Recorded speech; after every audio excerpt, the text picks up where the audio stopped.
Have you ever been told you should go out more or felt silently judged for not being the loudest person in the room? Have you ever wondered, even for a moment, what's wrong with me? Let me tell you something clearly. If you're a person who just want to sit alone in the room, then this video is for you. There is nothing wrong with you if you're one of them. Your desire to stay home, to slow down, to be alone sometimes is not a flaw. It can actually be a sign of emotional intelligence. We live in a world that is constantly overstimulating us. Notifications never stop. Everyone wants something. Everyone expects access to you. And for some people, especially those who are sensitive, thoughtful, or emotionally aware, the outside world can feel exhausting. So when you choose to stay home, it's not avoidance, it's regulation. Because your nervous system finally feels safe. Home is where you get to excel, where you don't have to perform, where you don't have to read the room, where you don't have to be on. And being aware of what your nervous system needs, that's not weakness, that's the strength. Remember, as Carl Jung once said, solitude is for me a fount of healing. Now here is something important to understand. Introversion is not the same as being shy. Introversion simply means you lose energy around people and gain energy in solitude. Extroverts recharge by being around others. Introverts recharge by being alone. And if you're someone who notices everything, tone change, facial expression, unspoken tension, your brain is constantly processing. So by the time you get home, you're not broken, but you're full.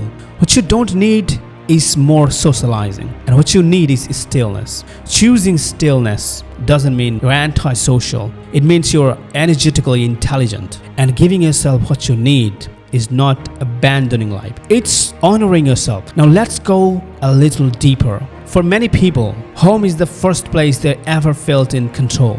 If you grew up in chaos, if you walked on eggshells, if you always had to adjust yourself to keep peace, then home becomes more than comfort. It becomes safety. At home, you decide, you choose that light, you choose the music, you choose who gets access to you. That's not sorting the world out, that's the autonomy. As Maya Angelou once said, I did then what I knew how to do. Now that I know better, I do better. For some people, loving home is not laziness, it's healing. But there is the honest part, and this matters. Sometimes what protects you can also hold you back. So there is one question you have to ask yourself gently and honestly. Am I staying home because it nourishes me? Or am I staying home because I'm afraid to be seen? Because you can be safe and still grow.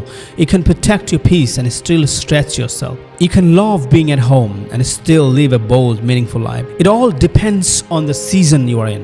Is this rest or is this retreat? And here is something people don't talk about enough. Some of the most creative and thoughtful and self-aware people are homebodies. Because when you stop trying to keep up with the world, you finally start creating a life that actually works for you. As Virginia Woolf once said, a woman must have a room of her own if she's to write. You're not missing out. You're tuning in. You're not avoiding your life. You're curating it. And if that makes other people uncomfortable, that's okay. You were never meant to live at someone else's pace. You were meant to find your own rhythm. So instead of forcing yourself to go out just to prove that you're okay, ask yourself one simple question. What does my nervous system need right now? Ask it often and answer it honestly, because that one question and that one answer can quietly change your entire life. Thank you so much.